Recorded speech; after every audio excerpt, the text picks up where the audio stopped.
2, 1, let's jam.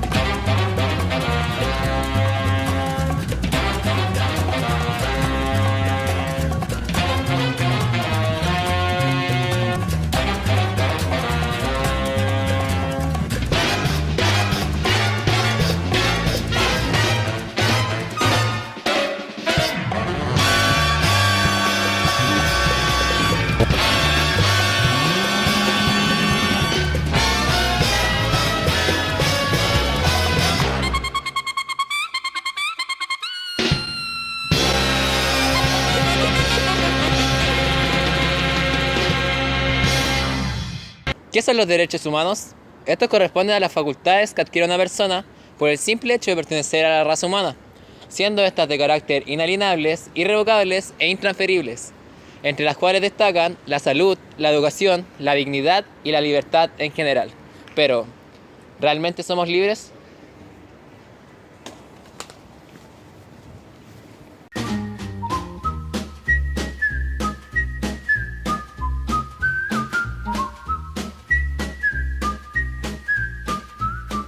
Nos encontramos frente al Palacio de la Moneda, lugar en el cual un 11 de septiembre de 1973 fue llevado a cabo un movimiento golpista organizado por los 3 ramos del ejército junto a Carabineros de Chile, con el fin de derrocar al gobierno de Salvador Allende o de la Unidad Popular. El periodo posterior al pronunciamiento militar se le conoce como gobierno militar, tiempo en el cual fueron ultrajados los derechos humanos de la gente, partidaria de la izquierda política u opositores al gobierno de don Augusto Pinochet Ugarte. Durante este periodo fueron llevados a centros de reclusión y tortura a lo largo de todo el país con el fin de infligir un pánico en la sociedad de la época. A continuación, Catalina nos espera en Villa Grimaldi, uno de los centros de tortura más conocidos a lo largo del país. Adelante, Catalina. Gracias, Dylan. Me encuentro hoy al interior de Villa Grimaldi, en el antiguo portón de acceso por el cual ingresaban los vehículos con las víctimas durante el periodo militar. El día 22 de marzo de 1997, en una ceremonia en la cual participaban las familias de las víctimas, este acceso fue clausurado para que ninguna otra persona ingresara por él.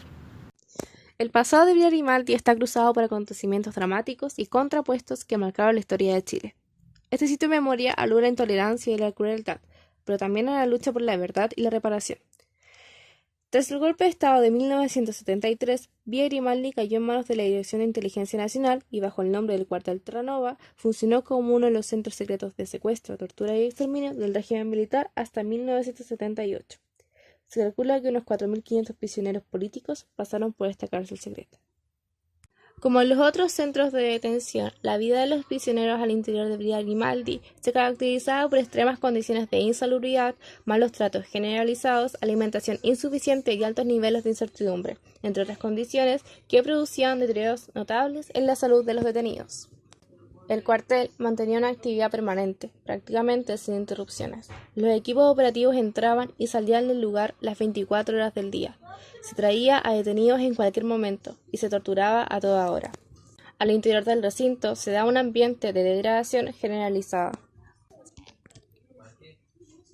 Además de las torturas durante los interrogatorios, tanto los oficiales como los demás agentes operativos y algunos guardias maltrataban, abusaban y atentaban constantemente contra la dignidad de las personas cautivas, con el fin de obtener información como castigo personal, como la anulación de la personalidad y para intimidar al resto de las personas secuestradas en el lugar.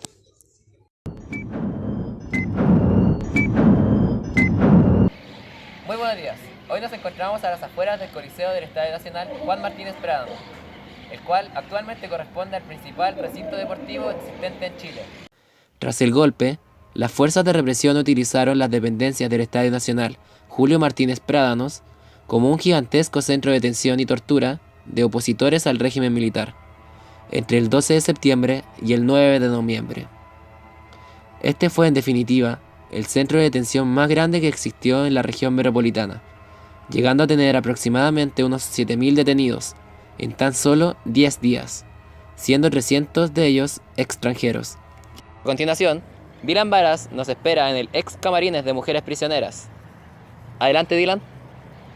En este momento me encuentro con Luis Valencia, guía de las visitas pedagógicas en el Estadio Nacional. Señor Luis, lo saludo. Hola. Ya. Queríamos hacer unas preguntas respecto a la guía que acabamos de hacer. Para usted, ¿por qué cree que lo llaman de distintas maneras al golpe militar? Llámese que, por lo que tengo entendido, lo pueden llamar de dos formas: golpe militar o pronunciamiento militar. Claro, yo creo que pronunciamiento militar lo llama principalmente el sector que propició o que ayudó y cooperó en este golpe de Estado, porque golpe de Estado es una palabra muy fuerte para la constitucionalidad de un país. Entonces, para ellos, para bajarle el perfil, para realizar un negacionismo de todo lo que ocurrió, utilizan ese término pronunciamiento militar o régimen militar y no dictadura, como corresponde decirlo. Ya. Para usted, ¿cuáles fueron como las principales formas en las cuales fueron ultrajados los derechos humanos durante todo el periodo? Bueno, principalmente fueron las detenciones irregulares, las ejecuciones, las desapariciones, el exilio, gente que quedó sin trabajos. Esas fueron principalmente las armas para poder llegar a que la gente tuviera miedo y dejara de protestar, de defender sus derechos. Ya. Y ahora para usted, el respecto que tiene sobre las acciones cometidas durante el régimen militar. Bueno, mi opinión es como bien clara. Todo cambia en un país. Si alguien no está de acuerdo, puede hacerlo por otras vías. Para eso está la vía no armada, para eso están los plebiscitos, para eso están las elecciones presidenciales. Cualquier golpe de Estado siempre es dañino para un país, para la historia de un país, para la cultura de un país. Entonces, mi opinión siempre va a ser como la más nefasta en cuanto al régimen que utilizó la dictadura cívico-militar acá en Chile. Ya. Eso sería todo. Muchas gracias. Despide Dylan junto a Luis en el Estadio Nacional. Soy David González y me despido desde el Estadio Nacional. A continuación, Catalina nos espera en Londres 38. Adelante, Catalina. Gracias, David. Hoy me encuentro en esta casa ubicada en pleno centro de Santiago, conocida como Londres 38, que funcionó como lugar de detención, tortura y exterminio en la década de 1973. Esta casa fue usada por la DINA para dar inicio a la detención forzada de personas. Londres 38 es un inmueble que fue utilizado por la Dirección de Inteligencia Nacional como lugar de detención y tortura de opositores al régimen militar de Augusto Pinochet. Era conocido en la jerga de la DINA con el nombre clave de Yucatán. En este recinto se daban las modalidades de tratamiento más características de la DINA, las cuales eran interrogatorios inmediatos, sin límite a la tortura que se aplicaba, permanente trato vejatorio y gran cantidad de detenidos. Una vez en el recinto, a los prisioneros se les mantenía con los ojos tapados, amarrados de pies y manos y sentados en una silla día y noche. Periódicamente se les sacaba interrogatorios en el tercer piso de la casa, donde se les sometía a intensas torturas con el fin de obtener información. Las formas más habituales de tortura en Londres 68 era la aplicación de electricidad, y también presionaban a los detenidos con sus parientes cercanos, sea deteniéndolos, torturándolos e incluso sometiéndolos a vejaciones sexuales en presencia del detenido. Los testimonios muestran que en Londres 68 los detenidos eran mantenidos en estricta incomunicación con el exterior y en inhumanas condiciones, ya que se encontraban en una habitación infecta, sin aire, sin luz natural, sin alimentación, escuchando día y noche cómo torturaban a las otras personas allí detenidas.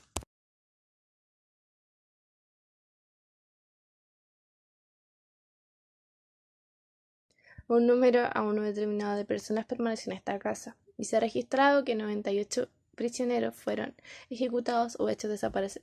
En su mayoría eran jóvenes militantes, principalmente del movimiento de izquierda revolucionaria, del Partido Comunista y del Partido Socialista.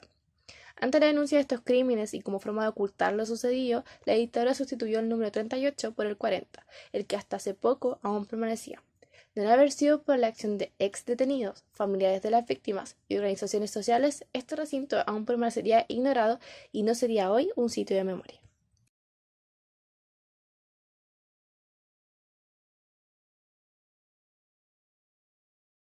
Y concluye nuestro segundo día de investigación. Soy Catalina López y me despido desde Londres 38.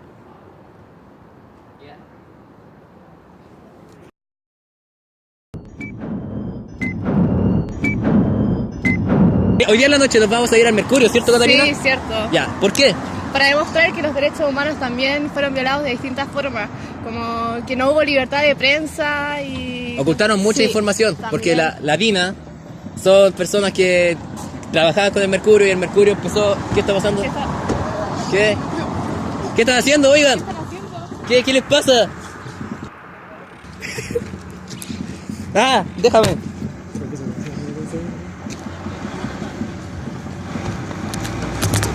Te ayudo.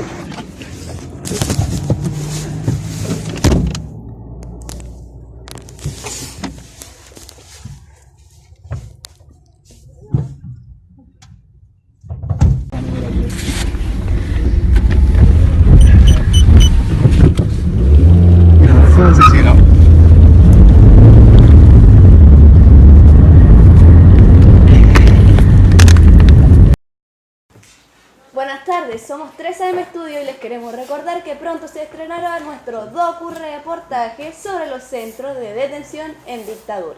Alto, me acaban de informar por interno que 3 de nuestros compañeros han sido raptados, que estaban a cargo del docu-reportaje, pero no se preocupen porque nosotros nos encargaremos de su trabajo. Ahora les solicitamos un minuto de silencio por nuestros compañeros. Ahora comprendo cuál era el ángel que entre nosotros pasó. Era el más terrible, el implacable, el más feroz. Ahora comprendo en total este silencio mortal. Ángel que pasa, besa y te abraza. Ángel para un final.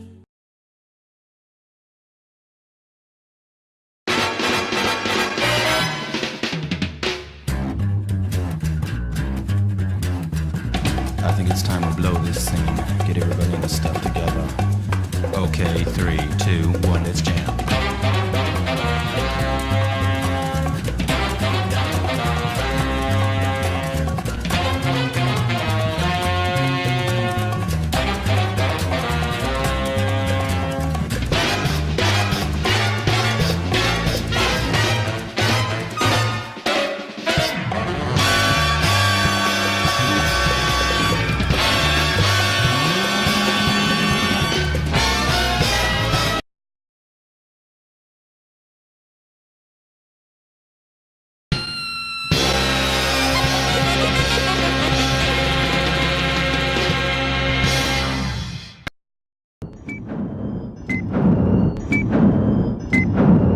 Me encuentro a las afueras de la mayor empresa periodística existente en Chile, llamada El Mercurio, la cual pertenece desde el año 1900 a la familia Edwards. Sin embargo, no estamos acá para hablar sobre su influencia actual en nuestro país, sino más bien para contar la relevancia que dicha compañía tuvo en tiempos de dictadura.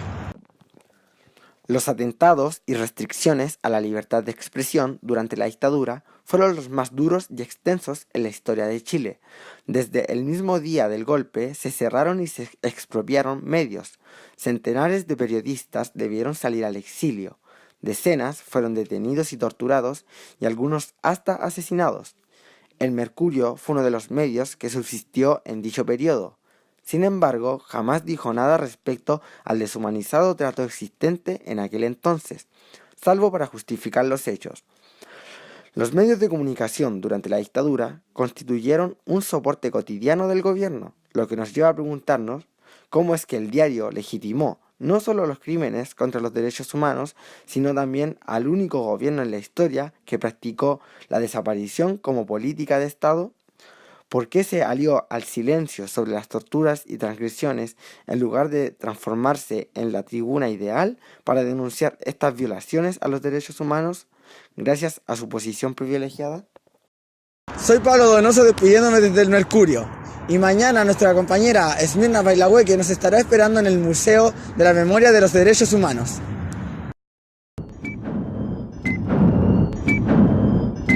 Buenos días.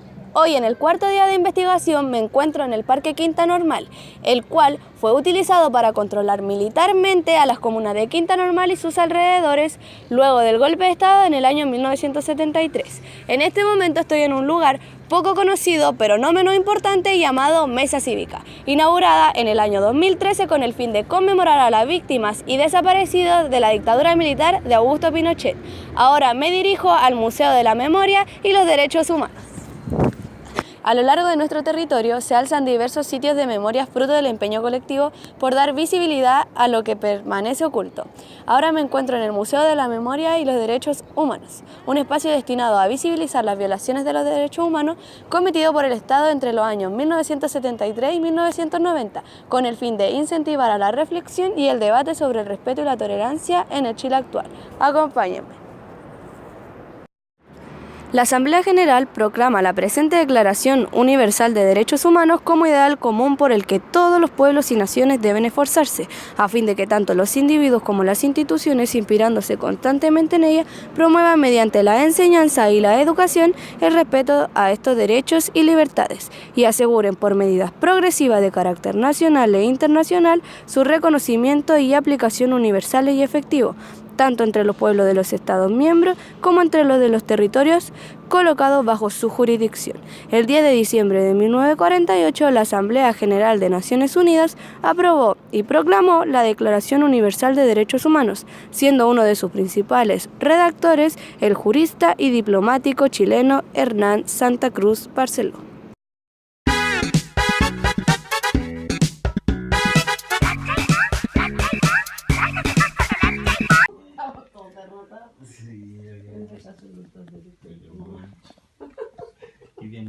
Oigan, papá y mamá, los vengo a entrevistar. Les quería hacer una pregunta. Bueno. ¿Qué son los derechos humanos? Los derechos humanos son los derechos fundamentales de cada persona. Desde el momento que nacemos, ya nacemos con derechos y estos sirven para que no existan guerras y no se violen, obviamente, los derechos de cada individuo. Ya. ¿Sí? Sí, yo creo que sí. ¿Ustedes creen que hoy en día se respetan los derechos humanos? Yo creo que no, que todavía se siguen vulnerando los derechos humanos. ¿Algo que decir, mamá? Sí, opino lo mismo que tu papá. O sea, hay una brecha todavía muy grande para que se llegue a respetar completamente el tema de los derechos humanos. Hay mucha desigualdad, el tema de las culturas, la gente se informa poco. No sé, yo me imagino que con el tiempo pero vamos avanzando. Así que, pero hay varias cosas, ¿no? Hay varias cosas o temas que a mí no me gustan cómo funcionan por lo mismo, porque aún se pasan a llevar los derechos de ciertas personas, no sé, por el tema de su sexualidad. Para ti, ¿qué son los derechos humanos? Para mí los derechos humanos es una condición que trae la persona al nacer. Es un derecho a la vida, un derecho a vivir en un lugar digno, donde no tenga un maltrato, donde tenga beneficios, obligaciones y derechos en nuestra sociedad, donde la persona no puede ver vulnerados sus derechos, ya sea de libertad de expresión, ¿cierto?, de trabajo y de vivir dignamente como corresponde a un ser humano. ¿Consideras que hoy en día se respetan los derechos humanos? No. No se respetan los derechos humanos porque eso se ve en el día a día. Los abusos sexuales, los abusos contra la mujer, los abusos contra el hombre, los abusos contra los niños, ¿cierto? Donde los niños vulneran todos sus derechos. Hay niños que trabajan, hay niños que no les dan para comer, que no les dan estudio, y eso para mí no es respetar los derechos. Gracias. De nada. Desde su punto de vista, ¿qué cree usted que son los derechos humanos? Los derechos humanos son los que les pertenecen a todas las personas, los que les corresponden y que deben cumplir también. Teniendo eso en cuenta, ¿considera que los derechos humanos se respetan hoy en día? No mucho, porque no son muy valorados y no hacen respetar sus derechos. Muchas gracias. Desde tu punto de vista, ¿qué crees que son los derechos humanos?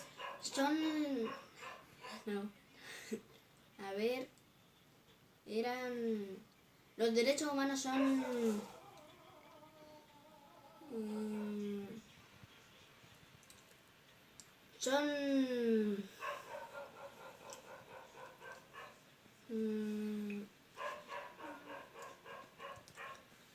son para que una persona no pueda hacer nada con tu cuerpo y todo eso. Como una persona que no sea de tu familia no te puede obligar a que te eche de la familia y que le cambies a otra y todo eso. Entre más. Hay muchos derechos y todo eso. ¿Crees que hoy en día estos derechos son respetados? No, porque hay una ley de de respetar a los derechos humanos y algunas personas no la respetan. Entre más. Algunas personas como en otros lugares no respetan los derechos de otras personas. Muchas gracias. Ya. Para ti, ¿qué son los derechos humanos? La dignidad de las personas. Creo que solamente lo puedo definir en esa palabra, dignidad, para cada ser humano. Ya. ¿Consideras que hoy en día se respetan los derechos humanos? No, en nada. Porque, o sea, sales a la calle y te sientes violentada con cualquier cosa, con comentarios. Creo que no nos respetamos por género, tanto hombres como mujeres. Está súper manoseada la palabra derechos humanos, que todo lo hablamos, pero ninguno lo practicamos. Y creo que en este país ya la justicia se estancó, porque la fuerza de la gente, en el mal sentido de la palabra, pasando a llevar al resto, ya sobrepasó todos los límites y creo que ya al país y a la humanidad se le escapó de las manos. Gracias. Su punto de vista, ¿qué cree que son los derechos humanos? ¿Qué creo que son los derechos humanos? Es pasar a llevar al otro semejante, respetarlo. Esos son los derechos humanos. Ya, ¿y usted considera que actualmente se respetan los derechos humanos? En esta sociedad, en el mundo que vivimos, no se respeta. Se pasa a llevar en distintos ámbitos. ¿Cuáles serían esos ámbitos? Las clases sociales, en la educación, en varios temas, la salud y en la pobreza se ve mucho y sobre todo las fuerzas policiales les falta más criterio. Ya, eso sería. Muchas gracias. Los grandes cambios en la historia del mundo no los hacen los presidentes, no los hacen los ministros. Siempre lo ha hecho el pueblo organizado. Y ese es el miedo que tiene este sistema capitalista, de que nos organicemos. Y por eso se ha creado ese individualismo, el miedo a la diferencia, o que tengan miedo a mi diferencia. Por eso esa tarea es súper importante. La única forma de poder organizarnos es sabiendo que la diferencia de ese otro o de esa otra también aporta a esta sociedad, y mi diferencia también. Es la única forma de poder empezar a organizarnos, de hacer federaciones de estudiantes, pero que sean más participativas, de que los sindicatos funcionen como tal, que las juntas de vecinos, y así, un montón de organizaciones. Un ejemplo claro, por ejemplo, ahora hay muchos estudiantes de la educación superior que tienen un sistema de becas o una suerte de gratuidad acá en Chile, un porcentaje. Pero eso no se le ocurrió a un ministro de educación, ni a un presidente o presidenta. Se le ocurrió a un grupo de estudiantes secundarios que el año 2006 comenzaron a salir a la calle. Y ahí se encendió arriba una luz de alerta. Y ellos dijeron, estos de arriba dijeron, oh, debemos hacer algo. ¿Qué mejor prueba que la organización ayuda a hacer cambios? Entonces, la tarea es que nuestros ojos no se tapen por la intolerancia. Toda diferencia aporta. Mi diferencia también aporta.